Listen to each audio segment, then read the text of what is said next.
আসসালামু আলাইকুম রহমতুল্লাহি ওয়াবারকাতুহু। সবাই কেমন আছেন? আশা করি ভালো আছেন। আজকে মাসডাইল গোরস্থানের মসজিদে নামাজ পড়তে যাই। তো নামাজ পড়তে গিয়ে নামাজ শেষে দেখলাম একটা বিয়ে পড়ানো হচ্ছে। তো আমাদেরকে এই মুরব্বী বললো, আসেন ভাই, বিয়ে পড়ানো হইতেছে, সামনে আসেন, দোয়া হইব, নতুন দাম্পত্যের জন্য দোয়া করেন। তো সবাই গেলাম সামনে। তারপরে চিন্তা করলাম ছোট্ট একটা ভিডিও করি, ভিডিওটা করে রাইখা দেই টাইম লাইনে, হয়তো রিমেম্বার হইব, বছর বছর মনে পড়তে পারে এই দিনগুলা।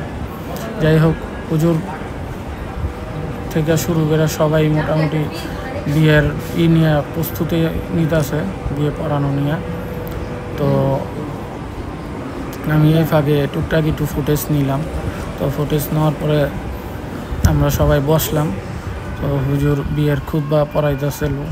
তারপরে ওই যে কি বলে, ছেলে পক্ষ মেয়ে পক্ষ, তারপরে উকিল বাপ সবাই আইসা বসছে। বসার পরে সাথে আমার মামাও ছিল, মামা আবার উপস্থিত ছিল। তো মামার ওইটু ভিডিও ফুটেজ নিয়ে নিলাম। এই তো তারপরে বিয়ের খুতবা শেষে ছেলের সাথে কথা হইলো, ছেলেরে বলা হইলো, ছেলে সিগনেচার করলো, ছেলে কবুল বললো, আলহামদুলিল্লাহ বললো।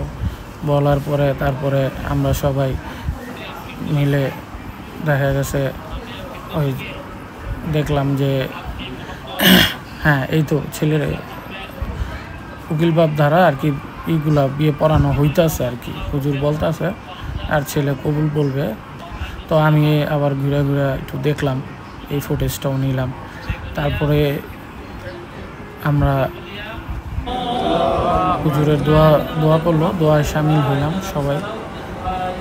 তো এই তো সবাই আসলে দোয়া করলাম সুখে শান্তিতে যাতে তারা থাকতে পারে। আপনারাও দোয়া করবেন আর সবাই সবার জন্য দোয়া করবেন। তারপরে আর কি বিয়ে শেষে যেটা হয়, জামাই সবার সাথে হাত মিলাইতেছে আর পিছনে খেজুর ছিটানো হইতেছে। অবশ্য এইখানে খেজুরটা আমরা ছিটাই নাই, দেখা গেছে ওনারা ছিটায় নাই, ওনারা সবার হাতে হাতে দিছে।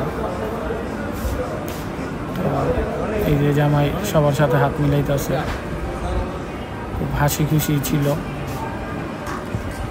যাক, আল্লাহর রহমতে এইভাবেই বিয়ে সম্পন্ন হয়েছে।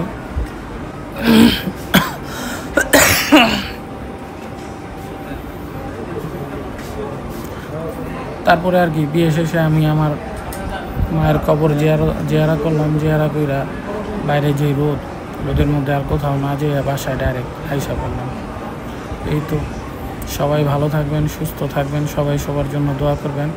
আল্লাহ হাফিজ। আসসালামু আলাইকুম রহমতুল্লাহি ওয়া বারাকাতুহু।